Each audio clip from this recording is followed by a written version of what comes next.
педофилија, порнографија, видеоклипови со натурални сексови на нашите мобилни телефони, компјутери. Дали е тоа тема која би можело да ја предизвика општествената реакција? На оваа проблематика во изминативе час и 15 минути и натаму ќе одговараат од мојата десна страна Арсовски, Бошковска, Змијанац, од мојата лева страна Шелева, Србаков и Мироновска. Сакам една општа теза да поставам, а тоа е дали е возможно да се изгубивме во потребата да фатиме европски колосек со балкански ментален склоп. Значи, се што се случува во Европа некритички го преземаме, а остануваме закоравени со некаква конзервативна средина. Не фаќате таму, тоа е табу. Шелева? Да, баш тоа и се случува. За жал, од сите позитивни придобивки на либералната демократија и глобализацијата, нам прво како извозен продукт ова очигледно ни се накалеми, вклучувајќи го тука и проблемот со криминалот што го имаме и неискоренимоста на тие патолошки појави. Вистинска либерална демократија, уште еднаш ќе повторам, подразбира слобода на индивидуата, меѓутоа слобода во една смисла таа индивидуа да е свесна, да одлучува, да има избор, што е најважно, додека е малолетна да биде под апсолутна заштита на системот.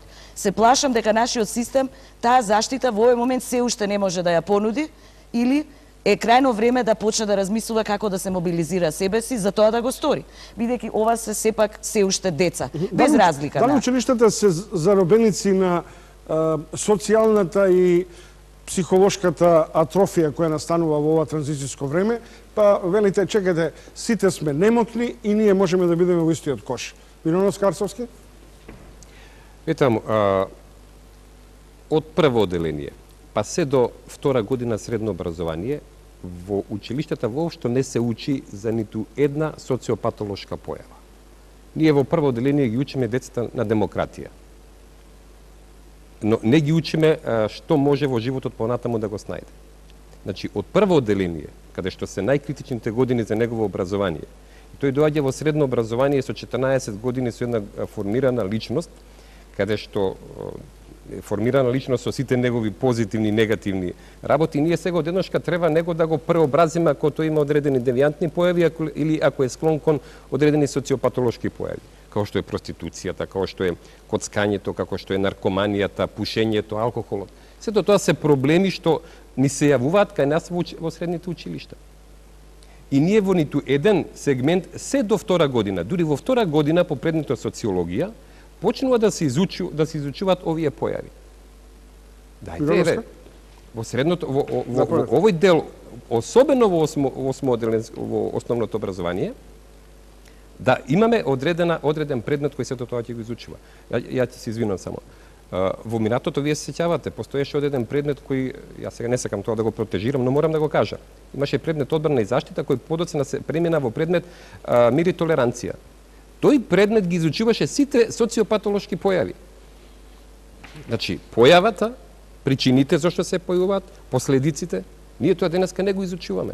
Имаме социологија која ја кажуваме само како... Ајде да не правиме многу муабет на глобални теми. Да ве прашам директно, имате спортски тим во гимназијата? Да, по сите предмети. По сите спортска екипа има, например? Да, имаме фудбал, имаме ракомет, имаме одбојка, Дали например, на локално ниво, на училиштните надпревари има публика? Дали децата остануваат? Остануваат и тоа премногу. Да? Ние имаме меѓуучилишни надпревари. Еве, ние имаме сега во вторник имаме патронен празник, ова цела недела не се надпревари. Мироновски? Да, само исто претходно што кажавте, се согласувам со колегата Арсовски. Меѓутоа, постои еден предмет етика, кој што е како изборен предмет во училиштата, што мислам дека не би требало да биде како изборен предмет, туку би требало да биде како задолжителен предмет, бидејќи навистина да биде на избор на ученикот таков предмет е навистина лошо, посебно во вакви времења транзиција. Професор Темков од Филозофскиот факултет 5 години наназад пишува, допишува, секој втори весник му е со писмо. Не гледам реакција, ни ваша, ни на педагогиката, дека етиката треба да стане составен дел на образовниот час, да речем условно. Да, меѓутоа ние само ја реализираме наставната програма, нашите забелешки ги упатуваме и да се надеваме дека ќе се воведе како предмет, исто така и мир и толеранција. Тоа е во склоп на проектните активности, каде што учат и за разрешување на конфликти, што е многу битно во ова денешно време. Добро? Вие сакавте, ајде. Сакав да прашам зарем до тој степен, после сето она што го видовме и слушнавме вечерва во емисијата, зарем до тој степен младите се отфрлени од општеството да бараат вакви погрешни, не погрешни, него сосема погрешни начини да им се посвети внимание и да привлечат внимание. Прашање до било кој од гостите кој ќе се почувствува компетентен да ми одговори. Добро. Не слушавате прашањето? Ајде уште еднаш, ве молам. Значи, да. Прашањето ми беше зарем до тој степен младите се отфрлени од општеството да бараат вакви начини да привлечат внимание. Добро, Змијанец? Ја не би рекол дека младите се отфрлени туку. Имаат поголема обврска и товар отколку родителите. Значи, ако имаме родители загубени во транзиција, информатички неписмени, невработени, разочарани родители, неписмени, родители кои водат сметка за кариера и успех, младите имаат голем товар како да им помогнат на своите родители да се снајдат во оваа транзиција.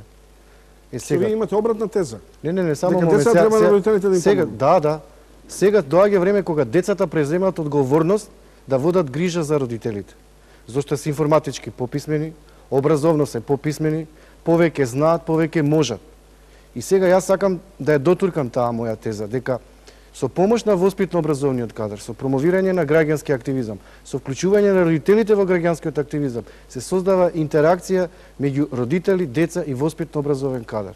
Кога дошле родителите на активност проведена од децата, каде што ќе ги видат децата со промовирање на човечки хумани вредности во училиште или надвор од училиште. Можно ли тоа бошковска замена на позицијата? А? Знам, родителите да не едуцираат или родителите да не ова деца да не воспитуваат? За некои работи да, ние родителите учиме и созреваме нели за нашите деца. Меѓутоа во праксата не би се сложила дека е тоа така или барем јас се сретнувам со такви примери во моето секојдневно работење. Знаете што, има неколку групи на, како да кажеме, адолесценти, зборуваме за овие проблеми. Имате деца кои што дадено име, да речеме, од примерното семејство, да се одговорни, да се грижат, да учат и така натаму. Имате една група која што се свртени кон себе, егоистични, егоцентрични, за жал морам така да ги кажам, односно кои што се свртени кон своите потреби и кон она што е нивен личен интерес.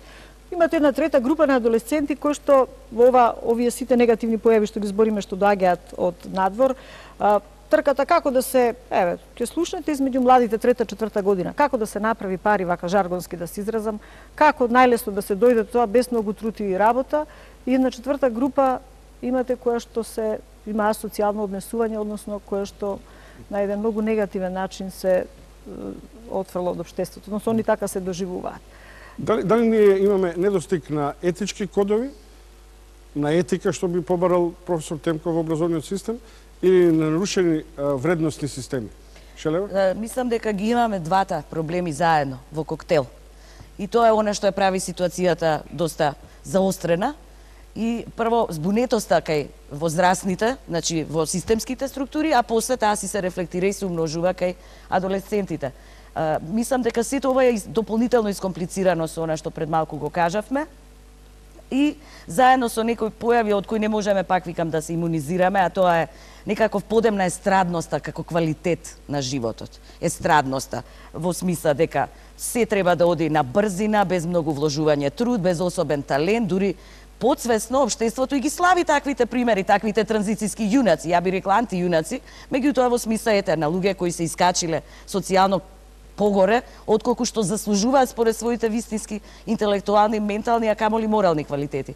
Така да ова што рековте е многу присутно на двете нивоа. Сега јас предлагам да го чуеме ставот на црквата во една сериозна средина која христијанска и муслиманска, црквата секогаш е средиште на некакви култни етички норми и верувања.